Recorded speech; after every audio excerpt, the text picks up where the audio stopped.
Julien Pierce, vous avez épluché les journaux, vous allez nous en faire une tirade entière tout à l'heure à 8h30. Mais d'abord, un petit florilège, qu'est-ce que vous avez retenu ? Eh bien, un article du journal Les Échos, le voici, un article que je n'aurais jamais imaginé trouver dans la rubrique mode, vu qu'il s'agit de Birkenstock. Et oui, c'est très à la mode, paraît-il. Les orthopédiques en cuir, eh bien justement, ne sont plus ringardes, bien au contraire. C'est le top du top de la tendance, nous apprend Les Échos, au point qu'elle s'invite même dans les soirées chic. C'est ce qui s'est passé par exemple en février dernier, quand l'actrice américaine Frances McDormand est montée sur la scène des Oscars dans une magnifique robe Valentino rouge, le tout agrémenté d'une paire de Birkenstock jaune citron, s'il vous plaît. Résultat, hystérie commerciale, le site internet de la marque a explosé sous les demandes. Alors je ne sais pas si vous l'aviez remarqué, par exemple Anissa, mais cela fait déjà quelques années que ces sandales reviennent en grâce, et pas uniquement aux pieds de touristes allemands qui d'ailleurs n'hésitent pas à les porter avec des chaussettes. Oh là là. Non, les Birkenstock s'arrachent partout dans le monde. 27 millions de paires ont été écoulées l'année dernière.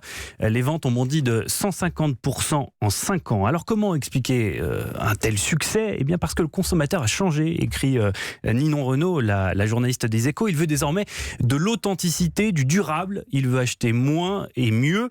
Et tant pis si c'est moche, c'est depuis plus d'un siècle tellement confortable, paraît-il. Je sais pas, moi j'en ai jamais porté. Vous devriez. Vous en portez pas ? Oui, non, mais ça m'arrive de temps en temps, notamment pour des marches longues, justement. C'est une semelle orthopédique. Voilà, donc on est en 1897 quand Konrad Birkenstock, un fabricant de chaussures originaire de Francfort, conçoit la première semelle anatomique souple pour soulager les pieds. Sa recette, du liège portugais et du latex pour la souplesse, du cuir italien pour ne pas irriter la plante des pieds et de la main-d'œuvre allemande et polonaise pour assembler l'ensemble avec soin. Eh bien, rien de tout cela n'a changé depuis 122 ans, enfin si, juste les volumes de production.